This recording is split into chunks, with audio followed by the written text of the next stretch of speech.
Hello BSc third year students, कैसे हैं आप सभी लोग। उम्मीद है आप लोग बहुत अच्छे होंगे। माय नेम इज़ आशीष गिरी। आज के इस वीडियो के अंदर हम डिस्कस करेंगे बीएससी थर्ड ईयर जूलॉजी के 5th सेमेस्टर के फर्स्ट पेपर में आपका थ्योरेटिकल पेपर आता है diversity of non कोडेट्स and economic zoology. Student, इस सेमेस्टर से ऑलरेडी मैं कई सारे इंपॉर्टेंट वीडियोस कवर कर चुका हूं जो कि आपके एग्जाम पेपर के लिए मोस्ट इंपॉर्टेंट है। तो अगर आप उन वीडियोस को देखना चाहते हैं तो इसी वीडियो के डिस्क्रिप्शन बॉक्स में आपको एक लिंक मिलेगा। जैसे ही आप उस लिंक पर क्लिक करेंगे आप डायरेक्ट उस प्लेलिस्ट तक पहुंच जाएंगे।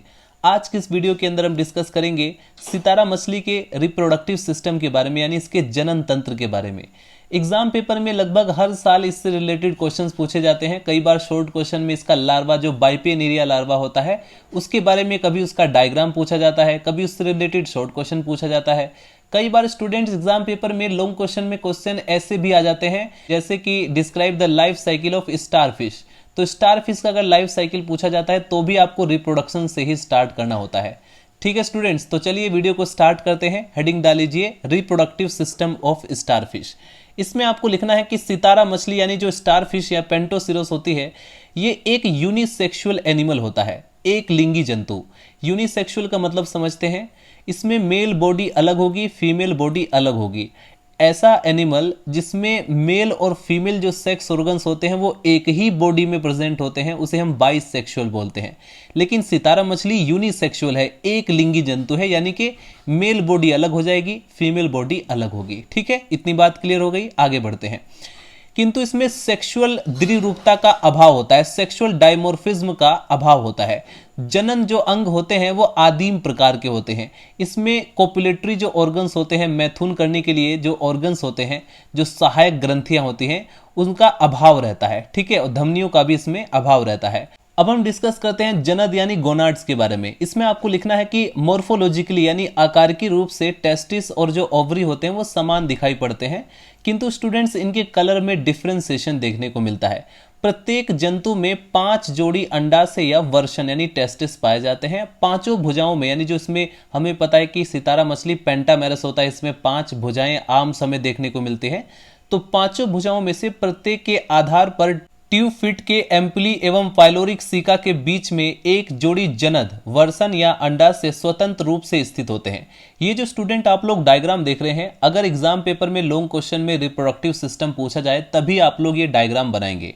यहां पर आप लोग देखेंगे डायग्राम ए, भुजा के अंदर जनदों की स्थिति, जो गोनाड्स होते हैं उनकी स्थिति दिखाई गई है आर्म्स के अंदर। ये आर्म्स है। ठीक है, ये देख लो ध्यान से, तो इसमें आपको गोनोडक्ट दिखाई देगी और ये गोनाड्स होते हैं। ठीक है, ये है गोनाड।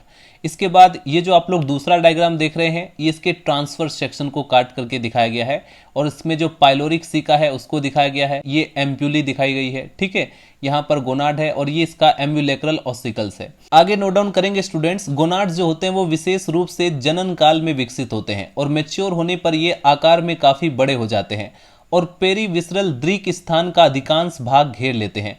प्रत्येक जनद यानी गोनाड जो होते हैं वो अंगूर के गुच्छों के समान रचना के रूप में विकसित होते हैं, जिसमें झिल्लिमें व गोलाकार फॉलिकल्स होते हैं। प्रत्येक जनद यानी गोनाड जो होते हैं वो पेरीहीमल तंत्र के जेनाइटल साइनस में बंद रहता है। प्रत्येक जनद के दूसरे सिरे पर हमने देखा था कि एक गोनोडक्ट विकसित होती है और यह एक सूक्ष्म गोनोपोर द्वारा एबोरल सरफेस पर लेटरल में खुलती है। प्रत्येक अंडे व शुक्राणु जो स्पर्म्स होते हैं वो समुद्र के जल में स्खलित कर दिए जाते हैं, यानी कि उसे रिलीज कर दिया जाता है। राइट, यानी यहां पर जो फर्टिलाइजेशन होगा वो एक्सटर्नल होगा। तो गोनाड्स के स्ट्रक्चर को देखने के बाद स्टूडेंट्स अब आप लोग हेडिंग डालेंगे life cycle and development. Specially इसमें मेंशन करना होता है फर्टिलाइजेशन और डेवलपमेंट के बारे में। तो इसमें आप लोग लिखेंगे नर व मादा यानी मेल और फीमेल गोनाड्स में शुक्राणु एवं अंडाणु का निकलना रेडियल कैनाल के हार्मोनल सिक्रेशन द्वारा नियंत्रित यानी कंट्रोल होता है। फर्टिलाइजेशन में आपको लिखना है कि फर्टिलाइजेशन इसमें बाह्य होता है, क्योंकि हमने देखा था कि मेल और फीमेल से जो गोनाड्स जो होते हैं, स्पर्म्स और ओवरी, वो सब बाहर रिलीज कर दिए जाते हैं समंदर के अंदर, यानी पानी के अंदर यहाँ पर फर्टिलाइजेशन होगा। तो इसे हम बोलते हैं एक्सटर्नल फर्टिलाइजेशन। इंटरनल फर्टिलाइजेशन उसे कहते हैं यदि मेल अपना स्पर्म फीमेल बॉडी के अंदर रिलीज करेगा। तो ऐसे में क्या होगा कि फर्टिलाइजेशन फीमेल बॉडी के अंदर हो रहा है तो उसे हम इंटरनल फर्टिलाइजेशन कहते हैं। लेकिन यहाँ पर आप लोग क्या देख रहे हैं कि जो सितारा मछली होती है ये अपने गोनाड्स को समंदर के अंदर रिलीज कर रहे हैं लोग। तो ऐसे में यहाँ पर जो फर्टिलाइजेशन होगा वो एक्सटर्नल होगा। अंडे व शुक्राणु जो होते हैं वो सी वाटर में स्खलित होते हैं। प्रत्येक जनन काल में जो फीमेल है वो 20 करोड़ तक अंडे देती है। शुक्राणुओं की संख्या और भी अधिक होती है। इसके बाद हेडिंग डाल लीजिए डेवलपमेंट यानी परिवर्धन। इसमें जो डेवलपमेंट होता है वो अप्रत्यक्ष होता है यानी इनडायरेक्ट होता है। एक होता है डायरेक्ट डेवलपमेंट, एक होता है इनडायरेक्ट डेवलपमेंट। इनडायरेक्ट डेवलपमेंट में क्या होता है कि इसमें लार्वल फॉर्म भी आ जाती है। ठीक है, इसमें कई लार्वा अवस्थाएं होती हैं। आगे लिखेंगे स्टूडेंट्स, जो फर्टिलाइज एग होता है या जिसे हम जाइगोट भी बोल सकते हैं, वो गोल आकार, व्यास उसका 0.2 से 0.5 मिलीमीटर तक होता है। ये थोड़ा सा माइक्रोलीथल टाइप का होता है। ठीक है, इसमें आप लोग आगे लिखेंगे क्लीवेज इसमें तीव्रता से पूर्णभंजी होता है, जिससे दूसरे दिन तक एक गोलाकार खोखला व एक स्तरीय ब्लास्टुला या सिलोमोब्लास्टुला बन जाता है।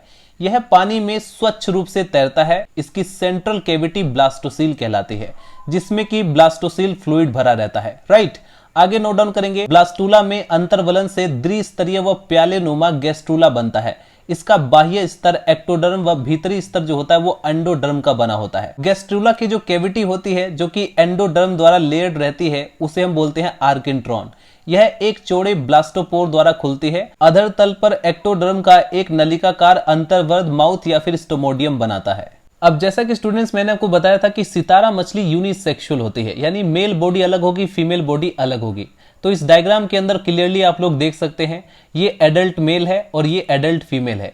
एडल्ट मेल स्पर्म को रिलीज करता है। ठीक है, इसके बाद जो एडल्ट फीमेल है वो एग सेल को रिलीज करती है। कहां पर रिलीज करते हैं? दोनों के दोनों अपने गोनाड्स, पानी के अंदर, समुद्री वाटर के अंदर। इसमें क्या होगा, जैसे ही ये दोनों आपस में फ्यूज करेंगे तो वहां पर होगा एक्सटर्नल फर्टिलाइजेशन। फर्टिलाइजेशन के बाद स्टूडेंट जैसे इनके आपस में न्यूक्लियस वगैरह सब मिल जाता है, फर्टिलाइजेशन का प्रोसेस कंप्लीट हो जाता है, तो जाइगोट बनता है। तो यहां पर आप लोग डायग्राम देखेंगे, फर्टिलाइजेशन के बाद बनता है जाइगोट। अब जाइगोट में क्लीवेज होता है जिससे कि मोरुला, फिर ब्लास्टुला बनता है। ब्लास्टुला के बाद फिर गैस्ट्रुलेशन स्टेज आती है। फिर उसके बाद स्टूडेंट्स इसमें जो है लार्वल स्टेज स्टार्ट हो जाती है। तो ब्लास्टुलेशन प्रोसेस के बाद सिंपली आप लोग देखेंगे गैस्ट्रुलेशन का प्रोसेस स्टार्ट हो जाता है, जिसमें आप यहां पर देखेंगे ब्लास्टोपोर भी दिखाई गई है। ठीक है, उसके बाद अर्ली गैस्ट्रुला स्टार्ट हो जाता है, फिर ये लेट गैस्ट्रुला का डायग्राम दिखाया गया है। इसके बाद स्टूडेंट्स यहां पर बाइपेनेरिया लार्वा का निर्माण होता है। ये अर्ली बाइपेनेरिया है और ये लेटर बाइपेनेरिया है। ठीक है, यानी मैच्योर होने के बाद स्ट्रक्चर दिखाई गई है, कौन सा माउथ है, कौन सा गट रहता है। इसके बाद स्टूडेंट्स आप लोग सिंपली देखेंगे आगे चल करके जो बाइपेनेरिया लार्वा है ये कन्वर्ट हो जाता है ब्रैंक्युलेरिया में। फिर उसके बाद स्टूडेंट्स आप लोग देखेंगे ये आगे चल करके किसी सबस्ट्रेटम से अटैच हो जाता है। अटैच होने के बाद स्टूडेंट्स आप लोग देखेंगे यहाँ पर मेटामॉर्फोसिस होगा। मेटामॉर्फोसिस के बाद जो है ये फिर दोबारा से एडल्ट मेल और फीमेल में कन्वर्ट हो जाएगा। अभी जस्ट हम पूरी थ्योरी का प्रोसेस देखेंगे, इसके डेवलपमेंट में सब में समझ में आ जाएगा। यहां पर बस मैं आपको डायग्राम की मदद से थोड़ा सा हिंट दे रहा था कि किस प्रकार से इसकी लाइफ साइकिल होती है। आगे नोट डाउन करेंगे स्टूडेंट, थ्योरी के अंदर गैस्ट्रुलेशन के समय आर्केंट्रोन के वृद्धि करते हुए सिरे से मुकुलन यानी कि बडिंग द्वारा मिसेनकाइम कोशिकाएं कट करके ब्लास्टोसील में पहुंचकर मिसेनकाइम या मेसोडर्म बनाती हैं।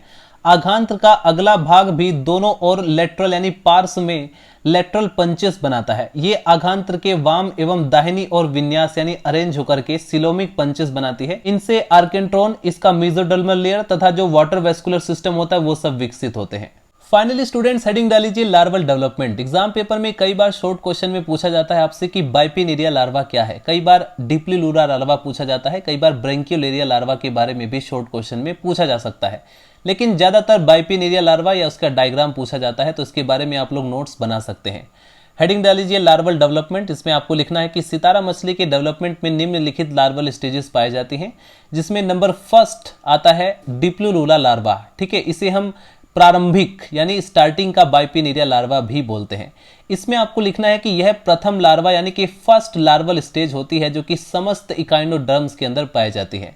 एग्जाम पेपर में कई बार लॉन्ग क्वेश्चन में पूछा जाता है कि इकाइनोडर्म्स में पाए जाने वाले जो डिफरेंट लार्वल स्टेजेस होते हैं उसके बारे में लिखिए। ये लॉन्ग क्वेश्चन में पूछा जाता है, तो नेक्स्ट वीडियो के अंदर हम इससे रिलेटेड भी नोट्स बनाएंगे। अभी आप लोग आगे नोट डाउन करेंगे, यह अंडे के समान बाइलेटरल सिमेट्रिकल होता है। समझते हैं कि द्विपार्श्व सममित क्या होता है। अगर आप इसको सेंट्रल एक्सिस से कट करने की कोशिश करेंगे तो जितना पार्ट इधर आएगा उतना ही पार्ट इधर भी आएगा। ठीक है, यानी ये दो पार्श्व में विभाजित हो जाएगा, डिवाइड हो जाएगा, जिसे कहा जाता है द्विपार्श्व सममित। दो भागों में समान कट जाता है, इसे बोला जाता है द्विपार्श्व सममित। शरीर पर समान रूप से वितरित पक्षमों के स्थान पर अब 2 पक्षमाभिमुखी तरंगित पट्टियां विकसित हो जाती हैं, डेवलप हो जाती हैं।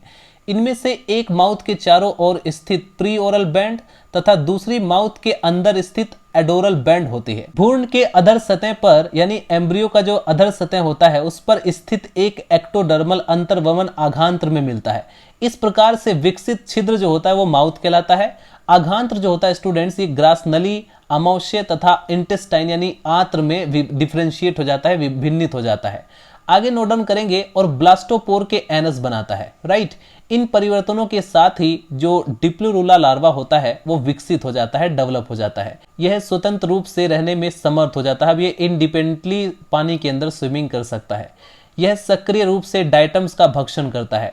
डाइटम्स आपने पढ़ा होगा, तो ये जो है डाइटम्स को खाता है, राइट। पक्षमों की एडोरल बैंड भोजन के कणों को एकत्रित करने में सहायता करती है। लार्वा पानी की सतह पर परिमुखीय पट्टी पक्षमों द्वारा एक तरीके से क्लॉकवाइज रूप से तैरता है। आगे नोट डाउन करेंगे स्टूडेंट्स, बाइपिनेरिया लार्वा। शीघ्र ही जो डिप्लूरुला लार्वा होता है इसमें आगे की ओर एक बड़ा प्री ओरल लूप होता है जिसके उपांतों पर पक्षमों का एक प्री ओरल लूप होता है। यह बाइपिनेरिया लार्वा कहलाता है। यह कुछ दिनों तक के स्वच्छ रूप से तैरने के बाद ब्रैंकियोलेरिया लार्वा में कन्वर्ट हो जाता है। तो हमने देखा कि जो डिप्लूरुला लार्वा होता है ये कन्वर्ट होता है बाइपिनेरिया लार्वा में, और बाइपिनेरिया फाइनली जो है विकसित होकर के ब्रैंकियोलेरिया लार्वा बनाता है, ठीक है। तो ब्रैंकियोलेरिया लार्वा के बारे में भी आप लोग लिखेंगे। बाइपिनेरिया लार्वा के पिंड रूपांतरित यानी मॉडिफाइड होकर के लंबी पतली पक्षमाभिमुखी व आकुंचनशील लार्वल आर्म्स बनाते हैं। परिमुख पिंड में 3 छोटे व अपक्षमाभिमुखी प्रवर्ध होते हैं जिनके सिरे पर सकर्स यानी चूसक होते हैं। इन प्रवर्धों को फिक्सिंग प्रोसेस कहते हैं। इसे अब ब्रैंकियोलेरिया लार्वा कहते हैं। यह बाइपिनेरिया की भांति तैरता यानी स्विमिंग करता है और भोजन को खाता है। सितारा मछली के स्टूडेंट्स लार्वल डेवलपमेंट का जो लास्ट स्टेप रहता है वो है मेटामॉर्फोसिस। इसमें आपको लिखना है लगभग 6 से 7 सप्ताह के बाद लार्वा जो होता है वो स्थायीकर प्रवर्धों की सहायता से किसी आधार से चिपक जाता है। स्टूडेंट्स, मैंने आपको बताया था इसकी लाइफ साइकिल को डिस्कस करते हुए कि कैसे ये किसी सबस्ट्रेटम पर जाकर चिपक जाता है। लार्वा का माउथ, एनस तथा पक्षमाभिमुखी पट्टिकाएं विलुप्त हो जाती हैं, राइट, डिसअपियर हो जाती हैं। लार्वा के बाईं ओर एक नया माउथ तथा दाहिनी ओर एक नया एनस बन जाता है। वाम एवं दाहिनी सतह अंत में मुखवर्ती व यानी कि ओरल व एबोरल सरफेस को बनाती हैं। माउथ एबोरल एक्सिस के चारों ओर भुजाओं के 5 लुप्तावेश प्रकट हो जाते हैं। अब इनमें स्केलेटल कॉन्स्टिट्यूएंट और रेडियल कैनाल विकसित होते हैं। एडल्ट का सिलोम जो होता है वो दाहिनी एवं वाम सिलोमिक धानियों से विकसित होता है, राइट। आगे नोट डाउन करेंगे, प्रत्येक भुजा में सिलोम के दोनों जोड़ी अपवर्द विकसित होकर के ट्यूब फिट बनाते हैं। अब आंतरिक पुनर्गठन के फलस्वरूप द्विपार्श्व सम्मित लार्वा रेडियल रूप से सम्मित वयस्क सितारा मछली में कायांतरित हो जाता है। तो हमने यहाँ पर क्या देखा कि इसका लार्वा तो द्विपार्श्व सम्मित होता है, लेकिन सितारा मछली की जो बॉडी होती है वो रेडियल सिमेट्रिकल होती है। एग्जाम पेपर में, पीजीटी के एग्जाम पेपर में या किसी भी कॉम्पिटेटिव एग्जाम में पेपर में इस तरीके से क्वेश्चंस बनाया जा सकता है, क्योंकि यहाँ पर स्टूडेंट्स कंफ्यूज हो जाएगा। हम यहाँ पर देखते हैं कि सितारा मछली का जो लार्वा है वो द्विपार्श्व सम्मित बायलेटरल सिमेट्रिकल होता है, जबकि वहीं पर हम देखते हैं कि सितारा मछली खुद एक रेडियली सिमेट्रिकल होता है, राइट। सो स्टूडेंट्स, मिलते हैं नेक्स्ट वीडियो में। Bye bye, Tata.